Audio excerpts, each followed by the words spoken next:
لەگەڵ نزیکبوونەوەی وادەی هەڵبژاردنەکانی عێراق و دوای هەموو ئەو گۆڕانکاریانەی لە 4 ساڵی ڕابردوودا لە عێراق و هەرێمی کوردستان ڕۆیاندا، ئێستا قسە لەسەر ڕۆڵ و پێگەی سیاسی کورد دەکرێت لە کاتی بەڕێوەچوونی پرۆسەکە و قۆناغەکانی داهاتوودا.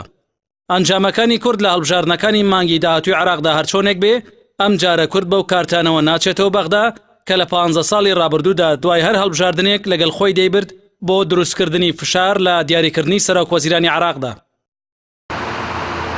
جیابوونەوە لە عێراق، چارەنووسی ناوچە جێناکۆکی لەسەرەکان، سربەخۆیی فرۆشتنی نەوت و بەکارهێنانی هێز، دیارترینی ئەو کارتانە بوون کە کورد بۆ چینینەوەی دەستکەوتەکان بەکاری دەهێنان، بەڵام لە ئێستادا تەواوی ئەو کارتانەی لەدەستداوە. ئەنجامدانی ڕیفراندۆم کارتی جیابوونەوەی هەرێمی کوردستانی سفر کردەوە و زۆرینەی ناوچە جێناکۆکی لەسەرەکانی لە دەستی کورد دەرهێنا کە پێشتر چیایاندا باڵادەست و خاوەنهێزی سەربازی بوو. هاوکات سربەخۆی ئابووری و فرۆشتنی نەوت چیتر ئەو بەهای جارانی نەماوە بۆ کورد بەهۆی لەدەستانی چەند کێلگەیەکی نەوتی کەرکووک لە بەرژەوەندی بەغدا. لە خولەکانی ڕابردووی پەرلەمانی عێراقدا کورد لە پاڵ سوننە و شیعەدا یاریکەری سەرەکی بوو، بەتایبەت لە پرسی یەکلایکردنەوەی سەرۆکوەزیراندا.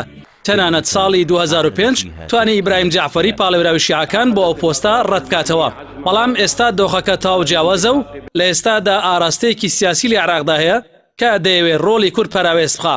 هاوکات نزیکبوونەوەی ئەم دوایانەی سوننە و شیعە لەژێر چەتری پەرلەماندا مەترسی دووبارەکردنەوەی تێپەڕاندنی پرسەکانی لە لای کورد دروست کردووە، بەتایبەت دوای تێپەڕاندنی پرۆژە یاسای بودجەی 2018 بێ ڕەزامەندی فراکسیۆنە کوردیەکان.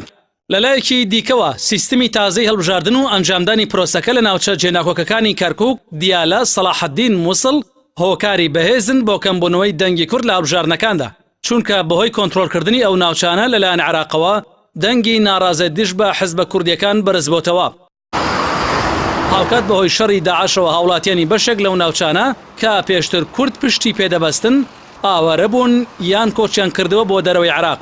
لە ئێستادا هەموو ئاماژەکان بەو ئاراستەیەن ئەم جارە کورد ژمارەیەکی قورس نابێت لە حکوومەت و پەرلەمانی عێراقدا و وەک پێشتر ناتوانێت مەرجەکانی خۆی بسەپێنێ، بەڵام لەگەڵەوەشدا ژمارەیەک نابێ فرامۆش بکرێت.